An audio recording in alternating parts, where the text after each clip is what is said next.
कि 2 साल पहले जब मैंने स्टार्ट करा था, मैं एक सीनियर से मिलने गया था दिल्ली में। उनसे मैं मिलने गया, कुछ डाउट्स पूछने थे। प्रीलिम्स का 1 महीना बचा होगा उनका, वो मेरे से बात करने आए। उन्होंने मुझसे पूछा कि बताओ क्या बात करनी है। तो मैं ऐसे जनरल गाइडेंस लेने लग गया कि सर कैसे स्टार्ट करते हैं, ये क्या करते हैं। तो उन्होंने मुझे बहुत सिंपल बात बोली कि तुमने कभी किसी का ब्लॉग पढ़ा? इतने सारे टॉपर्स ने ऑनलाइन लिख रखा है, या इतने सारे लोगों ने ऑलरेडी इतनी बातें बोल रखी हैं, वो तुमने पढ़ी हैं? मैंने बोला नहीं सर।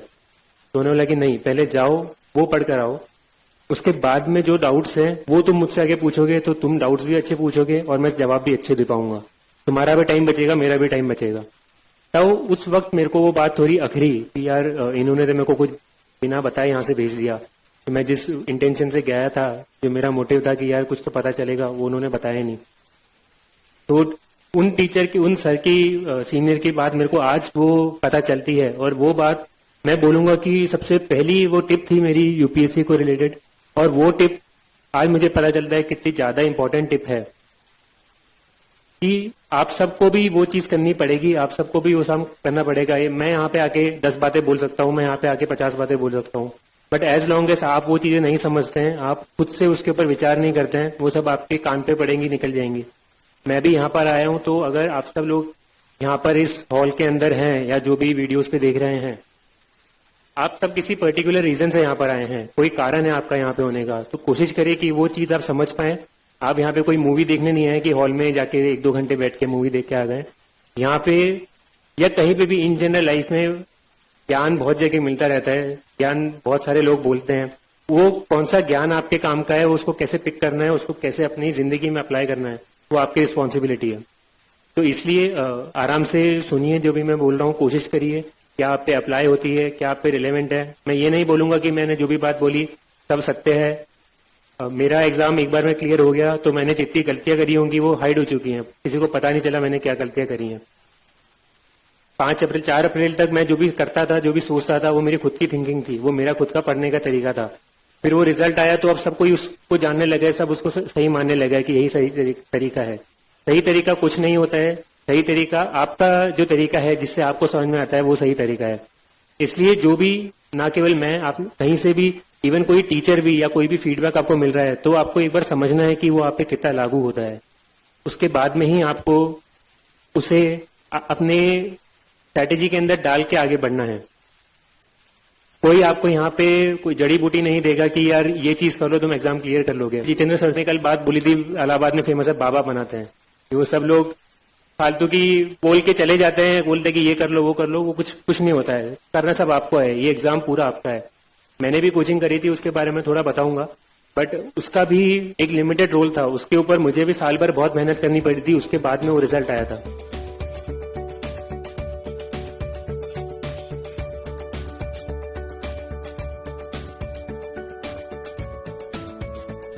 सबसे पहले मैं एक बता देता हूं कि थोड़ा मेरी लाइफ के बारे में बता देता हूं। मैंने 2010 में आईआईटी का एग्जाम दिया था। स्कूलिंग मेरी कोटा में हुई थी एंड बचपन से मुझे साइंस बैकग्राउंड में ज्यादा इंटरेस्ट था। सोशल साइंस, अपनी सिविक्स, ज्योग्राफी, हिस्ट्री, इन सब में बिल्कुल भी इंटरेस्ट नहीं आता था। मेरी कोशिश थी कि भाई 10वीं क्लास तक, बोर्ड तक एक बार पढ़ के इनको हटा दूं, फिर 11th के बाद में तो आएगा भी नहीं। बिल्कुल इंटरेस्ट नहीं था, मैं एकदम दूर भागता था उनसे, एकदम रट्टा मार मार के उनको मैंने निकाला था, क्योंकि मेरा पूरा मैथ्स वगैरह में इंटरेस्ट था। फिर कोटा में वैसा एनवायरमेंट भी होता है, तो मैंने आईआईटी का एग्जाम दिया, वो एग्जाम भी क्लियर हो गया। फिर मैं आईआईटी बॉम्बे गया वहाँ ग्रेजुएशन करने। तब मेरे फादर ने मुझे बचपन से भी बोला था, और फादर मेरे सिविल सर्विसेज में ही है। पहले वो आरएएस थे, राजस्थान एडमिनिस्ट्रेटिव सर्विस में, अभी उनका प्रमोशन हो चुका है, वो आईएएस में है। उन्होंने मुझे बोला था, उनकी खुद की इच्छा भी थी कि वो आरएएस में, तो चाहते थे मुझे एज ए आईएएस देखना। बट मैं क्योंकि उस एनवायरनमेंट में रहा था, बचपन से मैंने सारी चीजें देखी थी, तो कभी मुझे उसका अट्रैक्शन नहीं आया कि यार ये लाल बत्ती की गाड़ी क्या होती है, या ये सोशल स्टेटस क्या होता है, या ये रिस्पेक्ट क्या होती है। वो सामने दिखता रहता था। मेरे लिए वो घर की मुर्गी दाल बराबर जैसी चीज थी, मुझे कभी इंटरेस्ट नहीं था। नहीं प्लीज आप ताली मत बजाइए, आप सुनिए जो भी मैं बोल रहा हूँ। ताली आप एंड में जितनी बजानी है बजा लीजिएगा। तो मेरा था कि ये चीज तो मैंने देख रखी है लाइफ में, मुझे कुछ और ट्राई करना है, मुझे खुद की जिंदगी बनानी है, मुझे खुद के पैरों पे खड़े होकर कुछ करना है। और मेरा था कि मुझे कभी तो इंडिया के बाहर जाके भी एक बार रहना है या काम करना है। उसी इंटेंशन से मैंने कॉलेज में पढ़ाई भी करी, अच्छे से पूरा ग्रेजुएशन वगैरह करा। और 2014 में जब मेरा फाइनल ईयर था, ग्रेजुएशन हुआ, तब मुझे सैमसंग साउथ कोरिया में जॉब ऑफर मिला था प्लेसमेंट्स में कॉलेज के अंदर। तो तब मुझे बहुत खुशी हुई कि यार बचपन से मेरी ये इच्छा थी, दिली इच्छा थी कि मुझे एक बार बाहर जाना है और वो अपॉर्चुनिटी मेरे सामने है। फिर मेरे फादर ने तब एक बार फिर से बोला कि तुम अभी ग्रेजुएशन कर चुके हो, तुम एलिजिबल हो चुके हो यूपीएससी लिखने के लिए, एक बार कोशिश करो। क्योंकि उन्हें पता था कि मेरे अंदर कितना पोटेंशियल है। मुझे खुद को लगता था कि यार ठीक है, एप्टीट्यूड वगैरह ठीक है, जनरल साइंस मेरे बस की बात नहीं है। मैं कभी न्यूज़पेपर भी नहीं पढ़ता था कि ये मुझसे कभी नहीं हो सकता।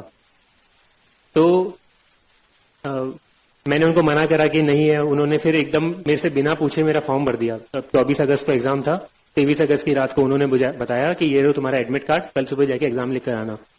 मैंने बोला अगले हफ्ते 10-15 दिन के बाद मेरी फ्लाइट थी। मैंने बोला कि नहीं, मैं तो जा रहा हूँ, जॉब है। बोला कि ठीक है चले जाओ जॉब पे, मैं फोर्स नहीं कर रहा, बस मेरा मन रखने के लिए एक बार ये एग्जाम जाके दे दो। और नहीं, वो तो होना तो है वैसे भी नहीं है क्योंकि तुमने तैयारी करी नहीं है, पर पता तो चल जाएगा, क्या पता तुम्हारा कभी बाद में मन बन जाए। मैंने बोला कि नहीं, पहले तो मना करा, फिर उन्होंने दीदी से थोड़ी मिली भगत कर ली थी, उसका भी फॉर्म भर दिया। बोला देखो इसको भी भेज रहा हूँ, ये भी जा रही है, तो तुम भी चले जाओ। तो मैंने बोला कि अब ठीक है, घर पे बैठा हूँ, क्या कर रहा हूँ, संडे है, चले जाऊंगा, कोई बात नहीं। अब मैं वहां पर गया, मैंने पेपर खोल के देखा और मुझे कुछ नहीं आया उसके अंदर। पूरा जो पेपर 1 होता है जीएस का, तो होता यह था कि उसके पहले हमेशा GS1 और GS2 जो 2 पेपर होते हैं प्रीलिम्स के, उसके अंदर GS और सीसैट वाला दोनों के नंबर जुड़ते थे और कट ऑफ इंजीनियर्स को फायदा होता था कि वो सेकंड पेपर में ज्यादा मार्क्स लेके GS थोड़ा बैलेंस करके 50-60 नंबर लाके वो भी क्वालिफाई कर लेते थे। तो मेरे फादर को भी ये वाली चीज पता थी, उनको ये नहीं पता था कि वो पैटर्न चेंज हो चुका, उसी साल से चेंज हुआ था। तो उन्होंने मेरे को भेज दिया कि अरे तुम्हारा हो जाएगा, तो इसके अंदर जितना मैक्सिमम ला सकते हो लाओ, उसके अंदर काम निकाल लेना। अब गया, अब उसके अंदर तो सीसैट वाला तो वैसे ही क्वालिफाइंग हो चुका है, कुछ काम का है भी नहीं। और GS वाला था, उसके अंदर मेरा डब्बा गोल। मैं पेपर खोल के बैठा, मुझे कुछ आता नहीं है। मैंने सोचा कि चलो कुछ एलिमिनेशन करके आ जाएंगे। पहली बार मैंने उसके 5 साल पहले IIT का एग्जाम दिया था, वहां पे तो एलिमिनेशन तो फिर भी हो सकता था कि चलो नहीं आया तो कुछ उल्टा तिगड़म बिठा के सवाल कर सकते हैं मैथ्स के, फिजिक्स के। यहाँ पे तो कुछ तगड़म ही नहीं बैठती है, हमेशा 2 ऑप्शन तो फंसते ही फंसते हैं। B और C एलिमिनेट कर दी तो A और D में तो तुक्का मारना ही पड़ेगा, बिना कॉन्फिडेंट मैं कर ही नहीं सकता हूँ। और ये आप सबको पता है, फिल्म्स के अंदर 70-75% क्वेश्चन ऐसे ही होते हैं कि बहुत ही कम स्टूडेंट्स कॉन्फिडेंटली कर पाते हैं, उन्हें कहीं ना कहीं तो गेस करना पड़ता है। तब तो मेरा कोई बेस भी नहीं था, कुछ कंसेप्ट भी नहीं थे और न्यूज़पेपर मैंने पढ़ा हुआ नहीं था। तो मैं जाकर एग्जाम में 15 मिनट मैंने करा, कुछ नहीं हुआ। फिर मैं उठ के टीचर को बोलने लगा कि ma'am I want to go, मेरे ये हो गया मेरा पेपर। उन्होंने बोला कि नहीं, यू हैव टू सिट, आपको बैठना पड़ेगा पूरा 2 घंटा। अब मैंने सोचा क्या करूं, मैं जाके वहां पे हेड डाउन करके सो गया क्योंकि एग्जाम तो मेरे को कुछ आता नहीं था। फिर मैं घंटे 1.25 घंटे के बाद में उठा, देखा कि बाकी बच्चे कुछ कर रहे थे। मैंने बोला कि चलो अपन भी थोड़ा कर लेते हैं, थोड़ा अपन तुक्केबाजी तो भिड़ा लेते हैं कि क्या होगा, ज्यादा से ज्यादा नेगेटिव आएंगे, पर एग्जाम तो अपन को क्लियर करना नहीं है। तो मैंने कुछ तुक्केबाजी करी और पेपर में देकर आ गया, घर पे आराम करा। पापा को बोल दिया कि जो होगा मुझे तो मतलब का भी नहीं है, बताना भी मत कि कितने मार्क्स से क्या रिजल्ट था। फिर उसके कुछ 7-8 में तो आराम से जॉब करने चले गया। 7-8 महीने बाद उनका फोन आया कि ऐसे ऐसे हुआ है, तुम्हारा होना तो था नहीं, तो हुआ भी नहीं, और इतने मार्क्स तुम्हारे सीसैट में कुछ बहुत अच्छे नंबर आए हैं, क्योंकि वो मेरा स्ट्रांग था। और GS में होंगे सिंगल डिजिट या कुछ 10-15-20 नंबर से ऊपर नंबर नहीं होंगे मैं 200 के अंदर से। तो देख के पता चल गया कि अपने बस की बात नहीं है यूपीएससी, खासकर GS, क्योंकि मेरा कभी स्ट्रांग था ही नहीं। फिर मैंने बाहर, जो मेरा इंटेंशन था कि बाहर नौकरी करी, तभी बीच में यूपीएससी के लिए सोचा भी नहीं, क्योंकि मेरा था कि अभी नौकरी मिली, इसमें अच्छे से करना है, मुझे ध्यान भी अपना कहीं और बांटना नहीं है। तो मैंने अपना सारा जॉब करी 1.5 साल। फिर कुछ चीजें ऐसी हुई, वहां पे काम पसंद नहीं आया। फिर मैंने सोचा कि इंडिया मूव करके काम करते हैं। अब बाहर रहना भी मेरे को इतना पसंद नहीं आया, इंडिया की जो लाइफ मेरे को बेटर लगती थी।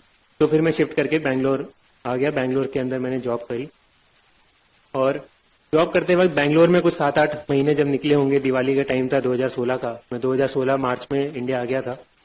तो जब अक्टूबर-नवंबर का टाइम आया, तब तक आते आते जो नेचुरल चीज है कि जैसे जैसे एज बढ़ती जाती है, थोड़ी लाइफ में सीरियसनेस भी होती है। कब हम हमेशा मजाक नहीं कर सकते हैं कि आज मस्ती कर ली, कल कोई मूवी देखने चले गए, परसों गेम खेलने चले गए, फिर वीडियो गेम खेल रहे हैं, ये हमेशा नहीं कर सकते, कहीं तो लाइफ में सीरियस होना पड़ता है। तो उस वक्त था जब मैंने सोचना विचार